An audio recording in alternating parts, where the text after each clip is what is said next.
안녕하세요. 오늘의 센터 이재원 목사입니다. 오늘은 모세 시대 계시에 관한 세 개의 강의 중에 첫 번째 상편에 대해서 말씀을 드리도록 하겠습니다. 오늘 제목은 출애굽의 6가지 원리들이다, 이렇게 제목은 붙여봤습니다. 여기 그림을 하나 제가 보여드리고 있는데, 광야 생활 중에 성막이 있고 또 거기에 구름기 등이 있는 그러한 모습입니다. 오늘 주제와 관련이 있어서 제가 한번 19세기 화가의 그림을 한번 소개를 드리고 있습니다. 그간 하나님의 구원 이야기 특별계시 역사 시리즈 특강 총 12강 예정으로 1부 7강, 2부 5강 이렇게 중에서 그간은 제가 4강을 말씀을 드렸습니다. 서론과 더불어 에덴 동산에서의 특별계시에 관한 내용, 그 다음에 노아 시대를 전후해서의 계시의 내용, 그 다음에 대족장들에게 보여진 특별계시, 그리고 오늘 모세 시대 세계 강의 중에 첫 강의가 되겠습니다. 구약 계시에서 모세가 굉장히 중요한 인물인 것 여러분들도 잘 아시고요. 또 모세와 관련된 여러 가지 영화나 이러한 서적들이 많이 나와 있습니다.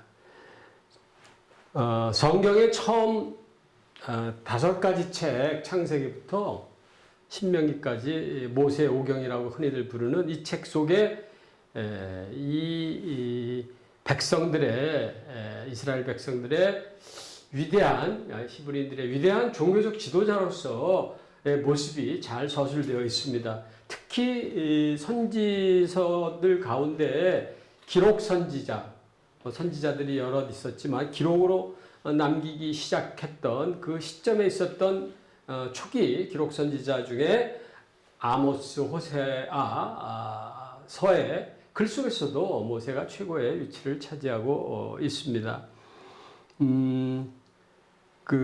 우리가 모세 앞에 있었던 족장 시대, 아브라함과 이삭과 야곱들에게 하나님이 위대한 약속을 주셨는데요. 그 약속을 성취하는 도구로서 이 모세가 쓰임을 받았고, 이스라엘이 사실상 큰 민족이 되고 민족적으로 결속시키는데 위대한 역할을 했다고 볼 수가 있습니다. 지금 현대에 사는 이스라엘 백성들도 이 모세를 국부로 이렇게 생각하고 있는 것을 제가 한번 직접 들은 적이 있습니다. 후에 모세 시대 이후에 오는 선지자들의 선지자들이 계속 나타나지 않습니까? 그들 가운데 우두머리 역할을 했다고 하나님께서 그 신명기 말씀을 통해서 하신 말씀이 아래에 소개되어져 있는데요. 내가 너희 형제들 중에서 이 모세와 같은 선지자 하나를 뒤에 두시겠다, 이런 말씀을 하시면서 모세가 선지자로 이렇게 받아들여지는 그런 모습을 볼 수가 있죠. 하나님께서 모세를 하나님의 집에 신실한 인물로 이렇게 간주를 하셨습니다. 그래서 모세를 대할 때에는 다른 많은 족장들에게나 또 뒤에 선지자들에게는 환상이나 꿈을 통해서 이렇게 하나님께서 계시하시고 대면하셨지만, 모세는 직접 대면하신다라는 그런 표현을 민수기 12장에서 볼 수가 있습니다. 모세를 구약의 구속자, 신약에서는 예수 그리스도를 우리가 생각할 수 있는데요. 구약에서는 모세를 그 위치에 두는 예수 그리스도의 그 모형적인 인물로서 이렇게 신학적으로 볼 수가 있겠습니다. 모세의 행위들이 초자연적이고 이적적인 그러한 특징들이 바로 그러한 부분에 속한다 볼 수가 있고요. 특히 예수 그리스도가 갖는 직분이 크게 세 가지로 통상 신학적으로 나누는데, 선지자직, 제사장직, 왕직 이렇게 나눕니다. 그렇다면 모세도 이러한 직분을 갖고 있다고 저희들이 볼 수가 있습니다. 선지자직은 죄 지은 자들의 형벌을 이 선지자가 대신 감당하려는 그러한 모습을 이제 갖고 있어야 할 터인데, 출애굽기나 신명기 등에서 바로 그러한 모습들을 볼 수가 있고요. 특히 시내산에서 계명을 받을 때 모세가 보이지 않냐므로 그 백성들이 기다리다가 금송아지 만들어서 우상 숭배를 했던 그런 사건으로 말미암아 하나님의 진노를 받고 그들이 죽음에 이르게 된 형벌을 이제 내리시겠다 했을 때 모세가 자기가 대신 그것을 감당할 터이니까 용서해 주십시오 하는 그런 이제 내용들이 나오지 않습니까? 바로 그러한 부분들이 이렇게 대신하려는 태도의 모습이 이제 선지자직에 해당되어지고, 제사장직은 당연히 시내산에서 하나님과의 언약을 체결하지 않습니까? 그 계명들을 받으면서 십계명을 포함해서 이제 그 시내산 언약, 우리가 뭐 언약을 베리트라고 부른다 말씀드렸는데, 그래서 그때 언약을 뭐 첫 언약 또는 옛 언약 이렇게 일명 부릅니다. 첫 언약은 신약에도 표현되어 있는 표현이고, 이제 예수님 오시면서 갖게 된 새 언약에 비교해서 옛 언약이라고도 말할 수도 있죠. 첫 언약 또는 옛 언약. 옛 언약이라는 표현은 물론 없습니다. 그래서 그 언약 체결식을 희생제사를 통해서 시내산에서 드리게 됩니다. 이스라엘의 그 장로들, 리더들과 함께 이제 모세가 하나님으로부터 말씀을 받은 언약서를 받고 거기서 이제 희생 제사를 드리고 피를 뿌리고 이런 것들이 있는데, 그때 이미 이제 제사장 직분을 하게 되는데, 사실 제사장 직분은 그 이후에 시점 이후에 받은 언약을 가지고 제사장을 이제 대제사장을 아론을 임명하고 그 아들들을 제사장을 임명하고 하는 이제 뭐 이러한 그 제도를 실시하기 이전에 이미 제사장 역할을 한 것이죠, 모세가. 그런 면에서 제사장 직분을 이제 원천적으로 갖고 있다라고 볼 수가 있고, 왕 직분은 통상 왕이 이제 법을 이렇게 선포하고 만드는 그런 역할을 하기 때문에, 물론 이제 모세는 하나님의 뜻에 따라서 했지만 그 율법을 제정하는 그런 역할을 감당했다는 점에서 왕의 직분을 이렇게 세 가지를 그리스도와 같이 갖고 있다고 볼 수가 있기 때문에 뭐 구약의 구속자라는 말을 써도 무방하지 않는가 그런 생각이 듭니다. 그리고 모세와 이스라엘 사이의 관계는 믿음과 신뢰의 관계로 볼 수가 있는데요. 출애굽기 14장의 31절에 보면은 이스라엘이 여호와께서 애굽 사람들의 행하신 큰 능력을 보았으므로 백성이 여호와를 경외하며 여호와와 그종 모세를 믿었더라 해서 믿음과 신뢰의 관계를 이제 모세와 이스라엘 백성 사이에 갖게 되는 것이죠.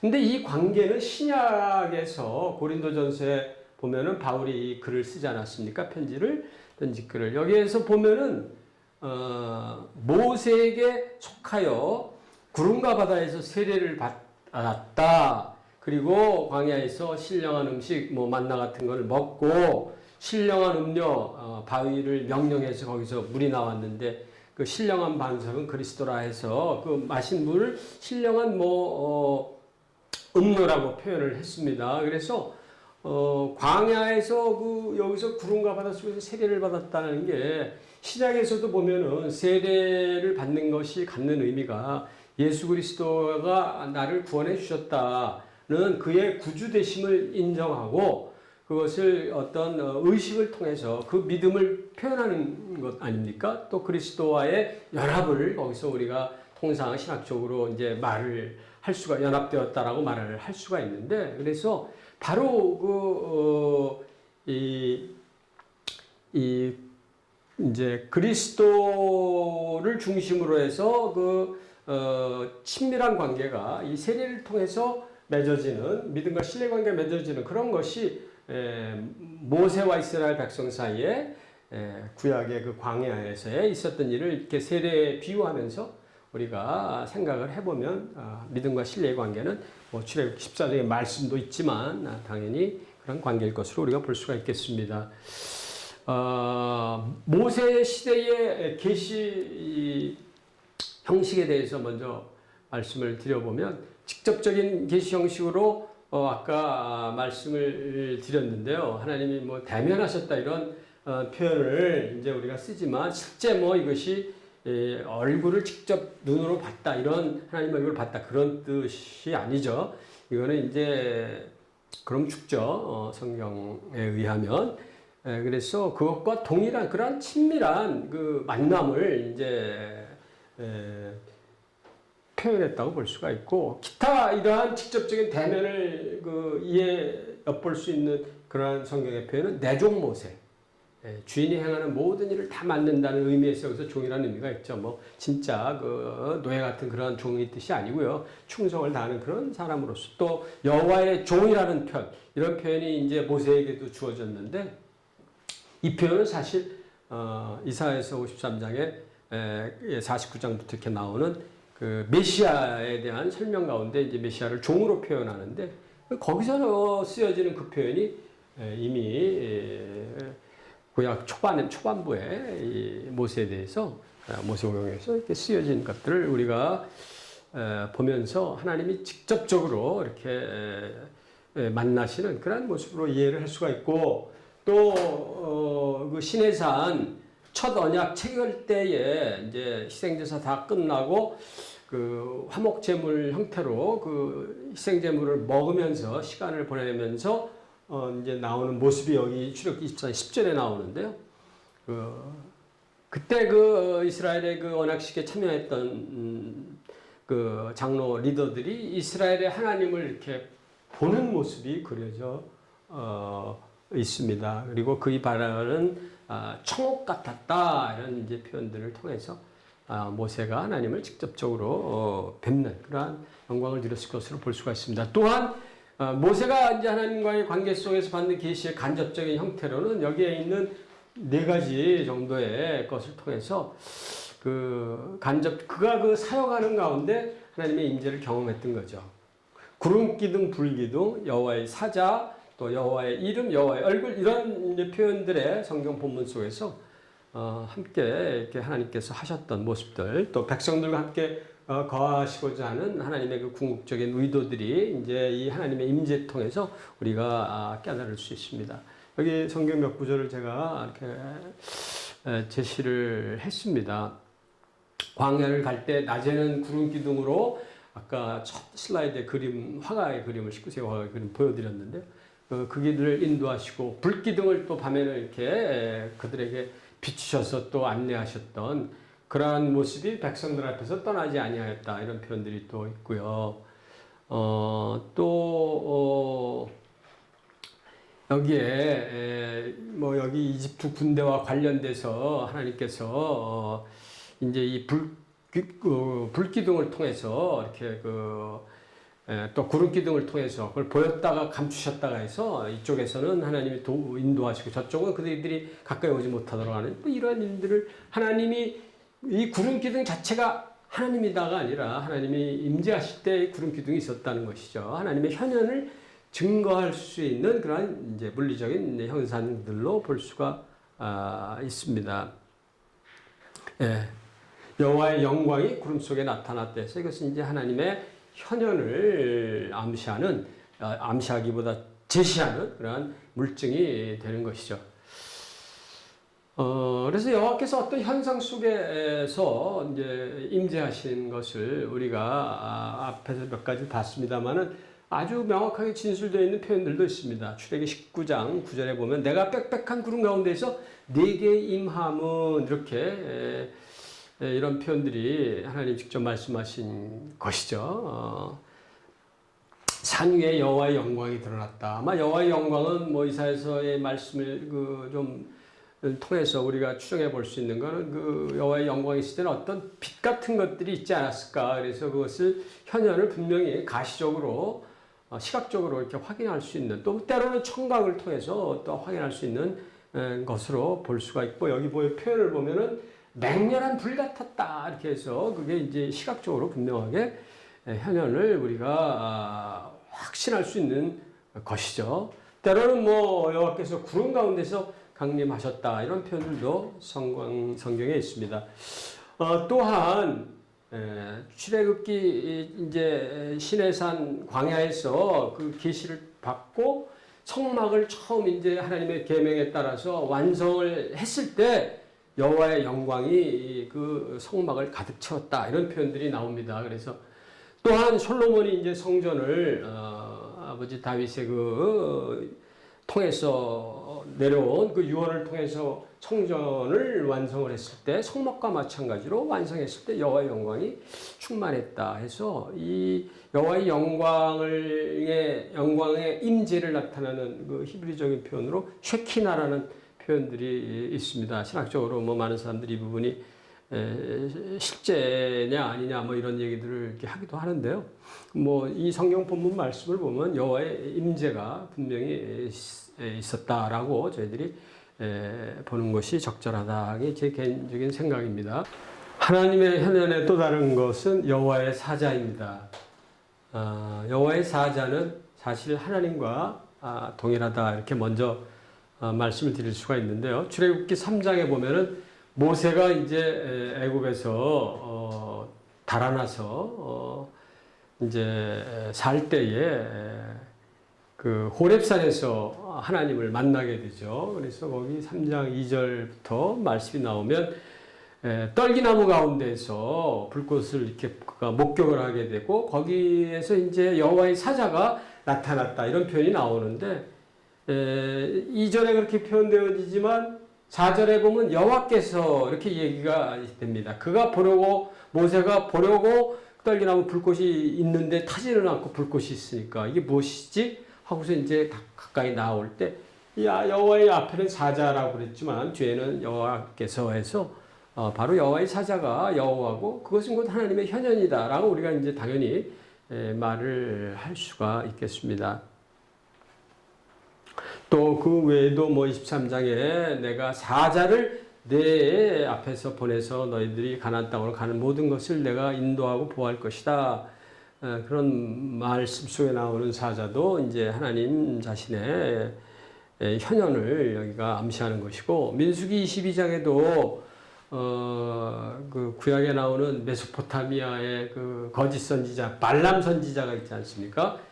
그가 이제 모압 왕 발락의 사주를 받고 3번씩이나 이스라엘을 저주하도록 그렇게 요청을 받는데 그때 이제 여호와의 사자가 나타나는 모습이 나오죠. 이것도 이제 하나님의 현현이다라고 말씀을 드릴 수 있겠죠.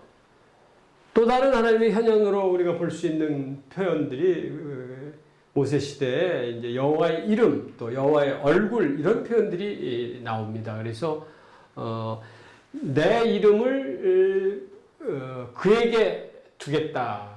여기서 그는 여호와의 사자를 뜻하는데 맥락을 보면 또 성소에 하나님이 자기 이름을 두시겠다 이런 표현들. 그 다음에 여호와의 얼굴이 이동한다는 표현이 물론 번역은 달리 한국어에는 표현이 되어 있습니다만은 여호와께서 이르시되 내가 친히 가리라 백성들과 함께 하시겠다는 건데 여기서 내는 히브리어적으로 보면 이제 얼굴을 나타내는 히브리어 파님 복수형인데 그 얼굴 파님의 뜻이 여러 가지가 있겠습니다만은 여기서 하나님의 그 통상 파님이 임재를 의미하는 하나님의 얼굴이 계신다 이럴 때 하나님 임재가 있다는 그런 뜻으로 이렇게 볼 수가 있어서 하나님 직접 함께 하시는 그 모습을 우리가 당연히 상상할 수가 있는 것이죠.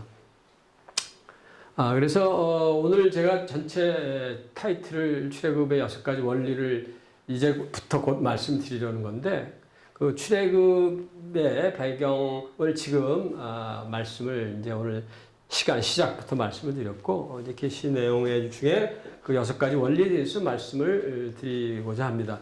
이것은 출애굽을 그림을 그렸던 19세기에서 20세기 넘어오는 때의 그 화가가 그렸던 아주 웅장한 스케일의 출애굽 모습입니다.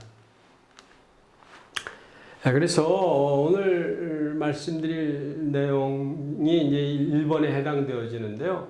모세를 통해서 그 민족적인 조직이 출애굽 과정 속에서 이제 사실적으로 이렇게 근거가 되는 그러한 민족적 조직의 모습을 저희가 볼 수가 있는데요.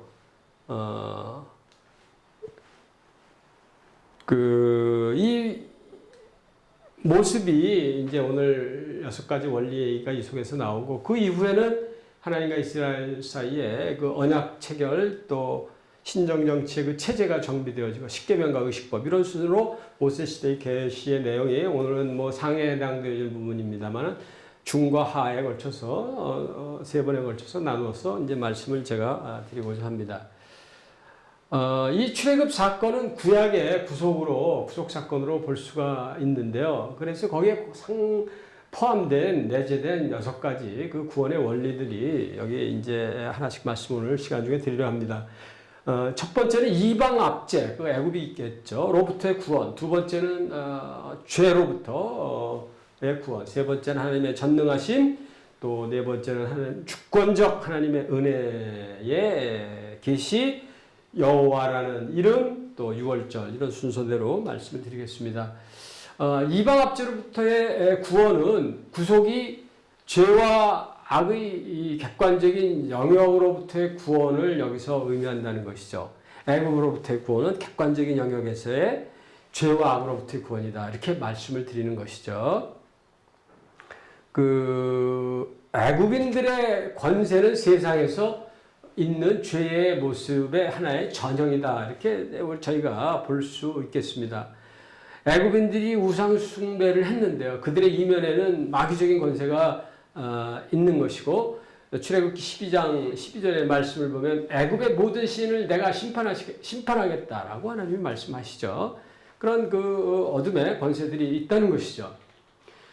그리스도께서 이루시는 구속은 원형적인 구속이라는 표현을 쓸 수가 있는데, 예수 그리스도의 구속을 대적했던 마귀적인 권세들이 있지 않았습니까?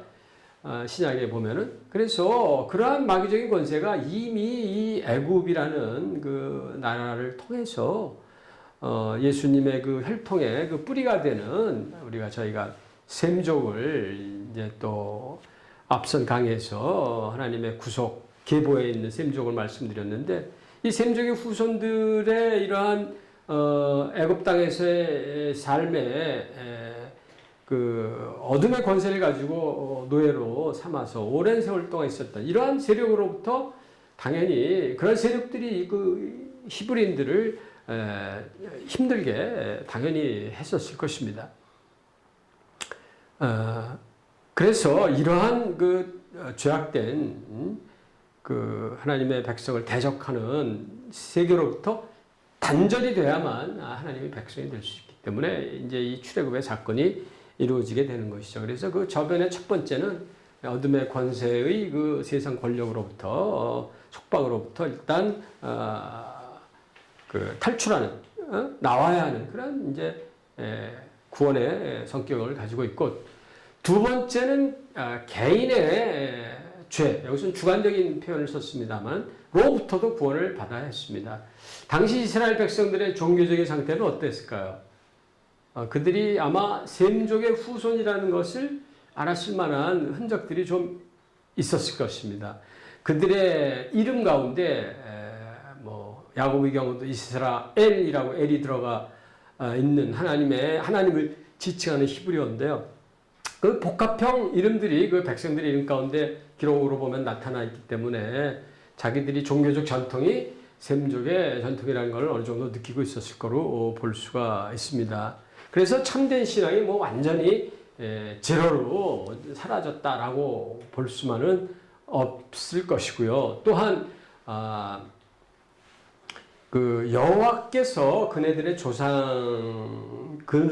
주상의 하나님이심을 또 알만한 것이, 모세가 그네들을 구속하고자 처음 만나러 왔을 때 그 족장들 아브라함, 이삭, 야곱의 이름을 대면서 그 족장들의 너희들의 족장들 아비들의 하나님의 나를 너희들에게 구속을 도우려고 보내셨다, 이런 말을 이제 하라고 하나님께서 말씀하셨기 때문에 이런 것 등을 통해서 어느 정도는 자기들의 그 뿌리를 알고 있었을 것입니다. 하지만 그들은 애굽 사람들의 우상 숭배 행위에 깊이 젖어 있었다라고 성경은 여호수아나 에스겔서에서 그 언급을 하고 있습니다. 그러니까 죄악 개개인들이 그 우상 숭배의 죄악 가운데 꽤 많이 접해 있었다고 봐야 할 것입니다.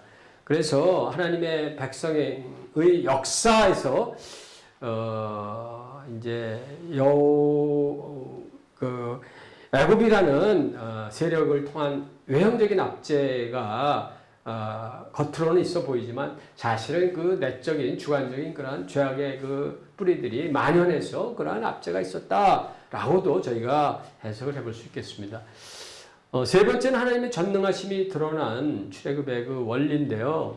이 전능하심은 출애굽기 9장 16절에 보면은 이제 하나님이 출애굽할 때 애굽 왕을 굴복시키기 위해서 10가지 재앙을 내리시지 않습니까? 하나씩 그가 불응할 때마다 그 단계를 높여가면서 재앙을 추가했는데 제7 재앙 때 우박과 불의 재앙이 있었는데 그 재앙을 내리시기 직전에 하나님이 하신 말씀을 보면 내가 바로 왕을 세운 것은 내 능력을 보이고 싶어서다. 하나님 그런 말씀을 뜻밖에도 하세요. 근데 뭐 사실 뜻밖에는 제가 표현을 했습니다만은 그 바로 왕이 아무리 그 세상에 신을 자처했던 그러한 국가의 왕이지만 하나님의 능력으로 무릎을 꿇게 하는 그러한 것이면 하나님의 능력이 드러나는 것이니까요. 그리고 내 이름이 온 천에 전파되려 함이라. 이렇게 얘기를 하나님께서 직접 하신 것이죠. 그리고 성경에는 바로를 하나님이 완악하게 하셨다. 그런 표현들이 나오잖아요. 저도 처음에 구약 출애굽기 볼 때 이 표현들 보고 하나님 뭐 이거 장난하시는 건가? 왜 완악하게 하고 또 이렇게 무서운 또 벌을 재앙들을 내리시고 이러나 그렇게 생각을 한 번은 했지만 뒷면을 또 이렇게 뒤집어 보면 구원의 과정이 지연되지 않습니까? 한 번에 나오는 것보다 뭐 10가지 되면 벌써 10번 이렇게 지연되는 모습인데 그러면서 하나님의 그 이적적인 권세 그것이 온 세상에 드러나도록 결국 마지막 10번째 장자를 애굽의 장자들을 죽이는 그 재앙은 정말로 아주 뭐 대단했던 하나님의 이적적인 권세의 드러남이죠. 출애굽기 15장을 보면은 모세가 그 홍해를 건넌 후에 감사 찬양의 노래가 실려 있습니다. 뭐 하나님을 찬양하는 것이죠. 구원의 전 과정에 대해서.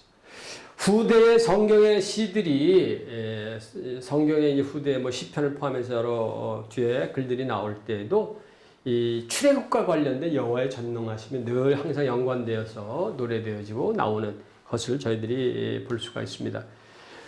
뿐만 아니라 주권적인 하나님의 은혜가 있는데요. 그 전능하심과는 조금 차이가 있는 그 내용인데 애굽 사람들은 우상 숭배로 심판을 받았지만 반면에 이스라엘 백성들은 압제자들의 그런 우상 숭배 행위에 가담했음에도 불구하고 그 건짐을 받은 구원을 받은 이러한 것은 이스라엘 백성의 무슨 선한 자질 때문에 그런 것이 아니라 오직 하나님이 자유롭게 베푸시는 그 의사결정으로 말미암은 은혜로 인한 것이다라는 것을 저희들이 깨달을 수 있습니다.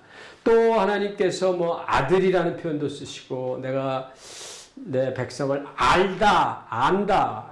성경 출애굽기 2장 25절은 기억하셨더라라는 이런 표현을 쓰시지만 이 단어는 히브리어에서 알다 뭐 한두 차례 말씀을 드렸죠. 야다라는 그 동사의 그 체험적이고 인격적이고 실제적인 그 경험을 통해서 깊이 있게 알게 되는 또 때로는 그것이 애정어린 그러한 의미의 알다. 이 표현을 하나님이 야다라는 표현을 그 백성에 대해서 쓰신 것이죠. 뭐 그들의 그 결코 잘난 어떤 무엇 때문에 그들의 의로움 때문이 아니라는 그런 의미로 말씀을 드리는 것입니다.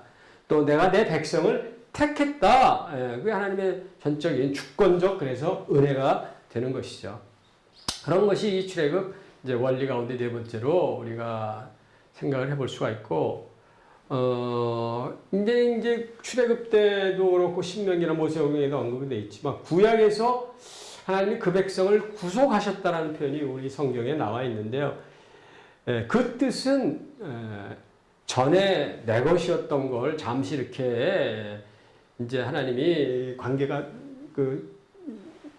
분리되어 있었던 그러한 관계 속에서 그 하나님의 사랑으로 다시 소유하는 그런 의미로서 특히 이사야서 후반부의 이 표현을 이제 우리가 볼 수가 있습니다. 굳이 이것을 말씀드리는 것은 우리가 통상 이제 신앙생활할 때 뭐 신약을 아무래도 많이 설교도 되어지고 회자되어지기 때문에 신약에서 구속한다는 표현이 있지 않습니까? 구속받은 백성 이런 표현들이 있는데 신약에서 말하는 구속이라는 단어는 값을 지불하고 찾아오는 그런 의미가 있습니다. 그래서 그것과는 다르다라는 것을 이제 말씀을 꼭 드리고 싶고요. 구약에서 말하는 구속하다는 단어는 특히 우리가 예수 그리스도께서 우리를 구원해 주실 때 자신의 핏값을 지불하신 거죠. 그래서 값을 지불하다. 계시록 5장 9절에 보면은 사람들을 피로 샀다. 우리가 이것은 이제 예수님이 십자가에서 죽으시고 피를 흘리심으로 그로 말미암아 우리가 우리의 죄를 대속하셔서 우리가 구원을 얻은 그런 내용의 값이 지불이 된 후에 우리가 구속을 얻는 이런 과정이 차이가 있다라고 말씀을 드릴 수가 있습니다. 좀 뭐 신학적인 말씀을 드린 것 같습니다. 다음은 여호와. 저희가 여호와라는 말이 굉장히 익숙합니다만은 히브리어 단어로는 여기 있는 이제 오른쪽부터 히브리어는 쓰니까요. 여기서 모두 4개의 자음으로 되어 있습니다. 영어로 굳이 번역하면 뭐 YHWH로 흔히 번역을 하는데 이 4개의 문자를 굳이 발음을 하면 야외 또는 뭐 야회 정확한 발음 아직도 모른다고 그럽니다. 하나님의 존귀한 이름이기 때문에 성경엔 기록되어 있지만 그 성경 그 부분을 읽을 때는 다른 말로 대체해서 아도나이 뭐 이렇게 읽어서 그 원 발음이 이제 사라져서 사실 추정에 의해서 신학적 연구들을 통해서 아마도 야외, 야회 뭐 이런 정도로 발음을 하는 것으로 하고 일부 뭐 기독교 계통에 또 에서는 또 그런 표현을 쓰기도 하는데 이 말의 출처가 어딘지를 말씀을 드리고자 합니다. 그러니까는 앞서 노아 시대 때의 그 제1부 3강에서 하나님이라는 그 단어의 히브리어 표현이 엘 또는 엘로힘 이런 단어를 쓴다 말씀을 드렸는데 그것은 하나님 영어로 God이라는 한국말로 하나님 그거에 해당되어지는 이제 히브리어 표현이지만 여기서 그러면 야훼는 그것과 무엇이 다르냐? 이거는 뭐 하나님의 이름 정도로 하나님의 이름 정도로 우리가 이해를 해볼 수가 있습니다. 그럼 이 표현이 어디서부터 유래됐는가를 통상 신학자들이 또 특히 보스 교수가 출애굽기 3장 14절에 호렙산에서 시내산에서 모세가 하나님을 만났을 때 하나님께서 자기 자신을 소개를 하실 때 이런 소개를 하세요. 히브리어로. 우리 한국 성경에는 한글 성경에는 나는 스스로 있는 자이니라 이렇게 표현을 했고 이것에 상응하는 영어 표현은 I am what I am 혹은 뭐 that I am 이렇게 표현을 하기도 하는데요. 관계사 뭐 대명사를 써서 히브리어 표현은 뭐 참고로 그냥 에흐에 아쉐를 에흐에 이렇게 씁니다. 수업들 가운데 있게 이게 잘못됐네요. 그래서 여기도 영어도 I am이 2번 나오듯이 이거 그대로 히브리어에 있는 걸 번역을 한 건데 영어로 에흐에 아쉐로 에흐에 이렇게 이제 이렇게 순서대로 이렇게 읽으면 되어 있습니다. 근데 여기서 그 흐에가 동사 영어의 비동사에 해당되어지는 히브리어 동사 하야라는 동사의 이제 1인칭 미래형입니다. 1인칭 미래형. 그래서 미래형이라는 것은 동작이 완료되지 않은 것을 통상 이제 의미하는 그런 동사의 활용형인데요. 미완료가 되는 거죠. 미완료. 그 미완료형이 이제 앞에도 쓰이고 I am 같이 뒤에도 쓰이고 여기서 뭐 비동사에서 이제 M으로 했지만 존재한다는 의미의 뜻으로 우리가 이거를 이제 비동사가 뭐뭐이다 또는 뭐뭐 존재한다 이런 두 가지 의미로 해석이 가능하지 않습니까? 그래서 여기서는 이제 존재한다는 의미로 해석하는 것이 전체적으로 이제 적절할 것 같습니다. 그래서 제가 이것을 이 미완료형이 쓰였지만 한 문장 안에 두 개의 미완료형이 서로 이렇게 쓰일 때 이 하나님께서 이것을 말하는 그 시점을 기준해서 앞에 있는 이 에흐에 아슈레의 앞에 있는 에흐에는 현재 진행형 미완료로서 나는 존재해 오고 있다. 그리고 뒤에 나오는 또 에흐에는 앞으로도 나는 존재할 그런 자다. 이 왓해서 이런 해석이 가능할 수 있습니다. 오늘 이 14절에 나오는 앞절 13절과 뒤에 나오는 15절 사이에 다음 슬라이드를 통해서 이것이 이런 해석이 왜 가능한지를 좀 볼 수가 있는데요. 모세가 먼저 하나님께 질문을 합니다. 하나님이 나보고 이스라엘 백성 만나서 내가 너희 족장들에 하나님이 보내셔서 왔다. 그렇게 얘기를 하면 그네들이 내게 그분이 뭘 할 수 있는데요? 라고 질문을 하면은 뭐라고 대답을 해야 합니까? 라고 이제 모세가 하나님께 질문을 드린 것이죠. 물론 뭐 한글 성경은 그의 이름이 무엇이냐 이렇게 되어 있지만 이걸 히브리어의 뜻을 새겨보면 주석을 해보면 이제 이런 하나님이 무엇을 할 수 있는 분인데 이렇게 질문을 나올 수 있다는 거죠. 그때 이 얘기를 하나님이 모세의 질문을 들으시고 이렇게 아흐에 아쉐르 에흐에 이렇게 대답을 하나님이 하시는 것이죠. 그러면 제가 나는 존재하고 있는데 앞으로도 존재할 그런 자다라고 이 해석이 적절한지 여부는 그 다음 15절을 통해서 저희가 좀 확인을 해볼 수 있을 것 같습니다. 그러니까 과거로부터 현재까지 존재하고 있는 것은 하나님 15절에 보면 여기에 주석을 좀 다신 말씀이 나옵니다. 나는 조상의 하나님 여호와 곧 아브라함, 이삭, 야곱의 하나님께서 나를 너에게 보내셨다. 그러면 과거에 존재해왔던 주상들, 그때도 존재해 계셨던 하나님이 나를 보냈다. 그렇게 되니까 과거부터 존재하고 있는 이런 해석이 충분히 가능하고 꼭 그 다음에는 이는 하나님의 영원한 이름이요 대대로 기억할 나의 칭호다 해서 대대로 기억할 앞으로 미래에도 그렇게 존재할 수 있는 그런 해석으로 이것을 하나님께서 풀어서 해석을 해주셨다라고도 저희가 이제 볼 수가 있는 부분이 있습니다. 그래서 여기에서 하나님의 존재 부분, 자존성 그 부분들이 하나님의 자기소개에 굉장히 강조되어 있지 않은가 그렇게 볼 수가 있습니다. 그것은 물론 하나님의 그래서 여기서 이제 한국말은 스스로 존재한다 이렇게 표현을 좀 한 것 같습니다. 하지만 그의 참된 그 뜻들은 그 14절 앞에 있는 모세의 질문과 하나님의 이 표현에 대한 하나님 자신의 주석, 답변에 대한 것을 통해서 과거부터 지금까지 존재하고 앞으로도 계속 존재할 그런 나다. 하나님의 이런 이제 말씀을 통해서 우리가 지금 제가 야훼라고 부르는 이 하야 동사 영어의 I am에 해당되는 영어의 비동사에 해당되는 그 동사로부터 이게 존재한다는 뜻이니까요. 여호와라는 이름이 이 표현 3장 14절로부터 이것이 간단하게 이제 단순화되면서 14절을 제가 본문을 가지고 이제 다시 나왔는데요. 전체 본문은 이렇습니다. 하나님이 모세의 질문에 대답하시되 나는 스스로 있는 자다. 아셀에 의해 이렇게 대답하시고 또 이르시되 이스라엘 자손에게 가서는 이렇게 말을 해라. 스스로 있는 자, 에흐에. 이거 하나만 쓰셨어요. 처음에는 에흐에 아셀에 의해, 두 번째는 에흐에. 그래서 이게 단축형인 거죠. 에흐에 아셀의 단축형으로 에흐에만 이제 남는 것이죠.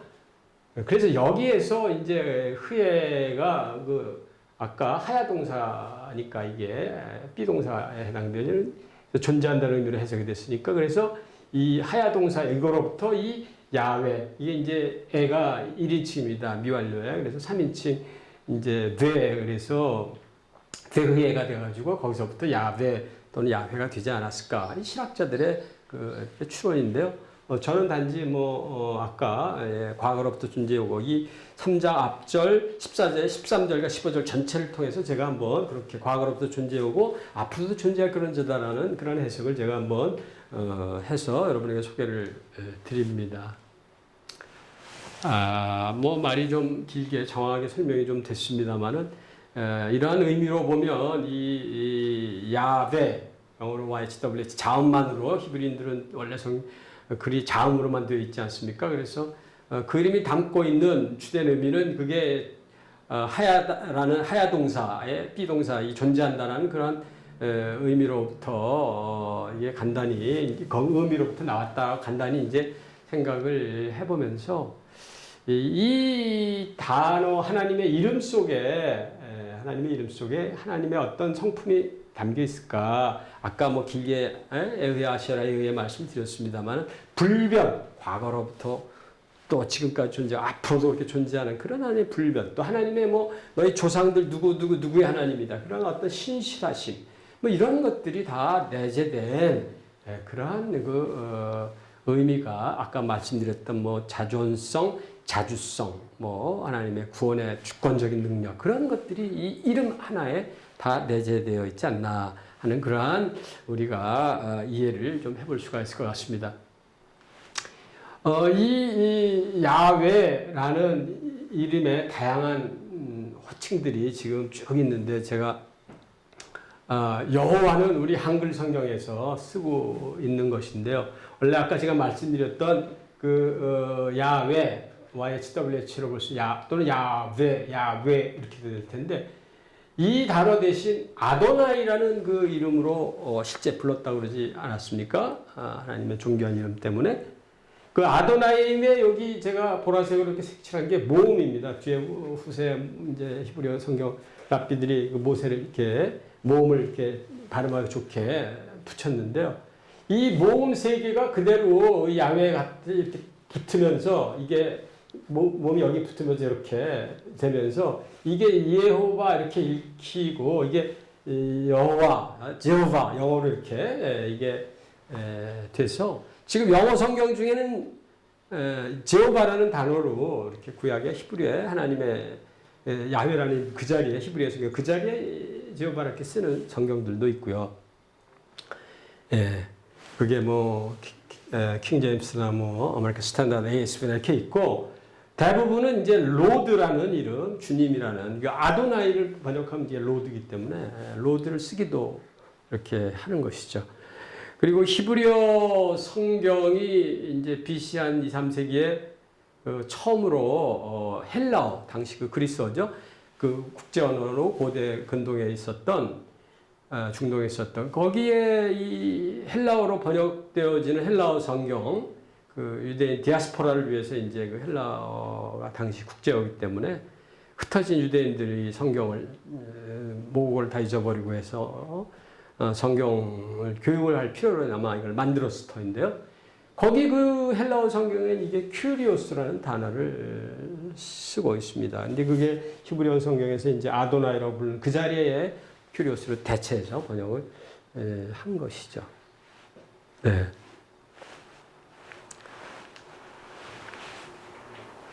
그 여호와라는 이름은 야훼죠. 야훼라는 이름은 족장들은 알았겠는가? 이 출애굽 6장 3절을 보면 아까 3장 14절에 의해 아실에 의해 말씀을 드렸는데 그 뒤에 6장쯤 가면은 하나님이 이런 말씀을 하세요.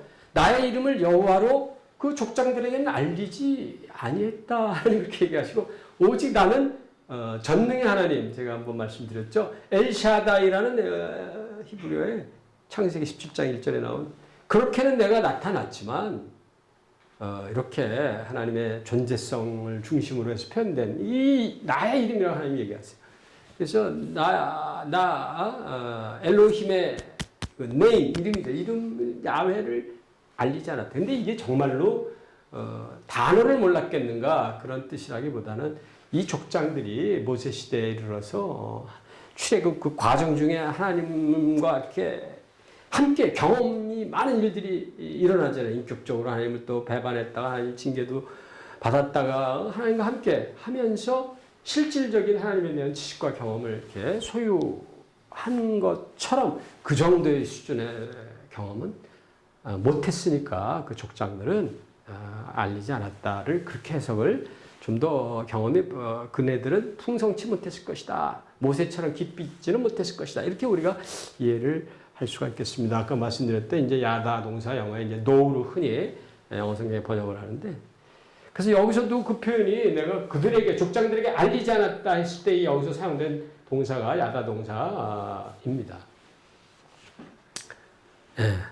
특히 출애굽기 이말씀 6장 3절인데 그 아래 몇 줄 내려오면 6절 7절 보시면 나는 야훼다 이렇게 얘기하시면서 내가 너희를 이집트의 압제에서 꺼내주고 속박에서 건져주고 너희를 구원해준다. 예. 내가 너희의 엘로힘이 될 것이다. 예. 이집트 사람의 압제에서 꺼내준 너희의 엘로힘 야훼가 인줄 너희가 야다 이게 될 것이다. 이렇게 이야기를 하시잖아요. 이 압제에서 꺼내주고 이런 것들이 다 이제 하나님이 실제적으로 이렇게 체험하게 되는 일들이 되지 않겠습니까? 그러면서 이제 하나님을 깊이 있게 알게 되는 것이죠.